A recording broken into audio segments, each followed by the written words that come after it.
क्या तुम्हारे साथ भी कभी ऐसा हुआ है कि जब किसी को तुम्हारी ज़रूरत होती है, तो वो तुम्हें अपना समझने लगता है, जैसे कि तुम ही उसके सबसे खास दोस्त हो। लेकिन जैसे उसका काम खत्म हो जाता है, वो तुमसे अलग ही प्रकार का व्यवहार करने लगता है, जैसे फिर कभी दोबारा तुम्हारी ज़रूरत पड़ेगी नहीं। अगर ऐसा आपके भी साथ होता है तो हमारी ये बातें ध्यान से ज़रूर सुनो, क्योंकि समस्या सिर्फ लोगों में नहीं, कभी-कभी हमारी आदत भी लोगों को इस्तेमाल करने का मौका दे देती है। और सबसे बड़ी गलती हम ये करते हैं, हम सोचते हैं कि अच्छा इंसान बनने के लिए किसी के काम आना ज़रूरी है। लेकिन यही सोच हमारी सबसे बड़ी कमज़ोरी बन जाती है और तुम खुद का काम छोड़कर किसी दूसरे का काम करते हो। और जैसे ही तुमको किसी की ज़रूरत पड़ती है तो वो कहते हैं कि भाई अभी मेरे पास टाइम नहीं है।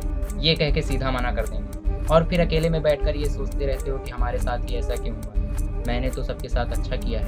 इसी चीज़ को मैं तुम्हें एक कहानी के ज़रिए समझाता हूँ, तब जाके तुम्हें अच्छे से समझ में आएगा। एक लड़का था, उसका अमन नाम था। वो कभी भी किसी को मना नहीं कर पाता था। लोगों की हर बात मानना, उनके लिए हरदम खड़े रहना, उनके सारे काम खुद ही कर देना और लोगों को धीरे-धीरे उसकी अच्छाई, उसकी ज़िम्मेदारी लगने लगी। और फिर उसने एक दिन पहली बार किसी को मना कर दिया कि भाई अभी मेरे पास टाइम नहीं है।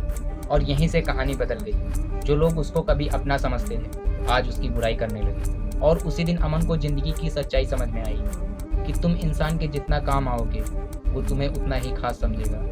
लेकिन जिस दिन तुम उनके काम आना बंद हो जाओगे, वो तुम्हारी बुराई करने लगेगा, वो तुम्हें एकदम से भूल जाएगा। इसलिए मैं आपको ये 3 बातें बताने जा रहा हूँ, जिन्हें आप अगर रोज़ फॉलो करते हैं, तो शायद आप उनसे 10 गुना आगे निकल जाएँ, जो तुम्हें बुरा साबित करना चाहते हैं।